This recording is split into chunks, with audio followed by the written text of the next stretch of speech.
ഫ്രൈൻ പൊക്കിയും തട്ടി കഴിക്കാൻ. ഒന്നും കണ്ടൂടാ ശിവനെ, ഇത് യാത് ജില്ല? നല്ല കാർമേഘമുണ്ട്. ഹെലികോപ്റ്റർ ഒന്ന് കാണാൻ പറ്റുമോ?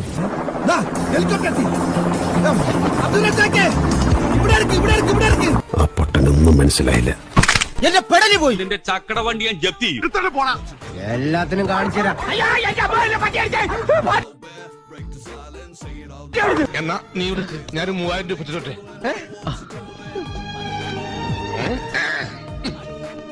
ആരടാ പട്ടി? എനിക്കും ഇഷ്ടമാണ്, കല്യാണം കഴിക്കാൻ തയ്യാറുമാണ്. അപ്പൊ എന്താണെന്ന് വെച്ചാ ഇവിടുത്തെ അടുക്കള എവിടെയാണെന്ന് തോന്നുന്നത്. ഒരു കാടളകി വരുന്നുണ്ടല്ലോ. ഹെൽമെറ്റ് വെക്കുന്ന തല്ലുകൊള്ളാതിരിക്കാനാണ്. ഇവിടെ ഭയങ്കര സംഭവം നടക്കാൻ പോവാ. കുട്ടിയെ വീട്ടിൽ പൊക്കോ. സ്മോക്ക് വരും, പുകയുണ്ടല്ല നിറച്ചിട്ടോളണം. ഒരു സാധനം പോലും ആൾക്കാർ കാണരുത്. സുന്ദരാ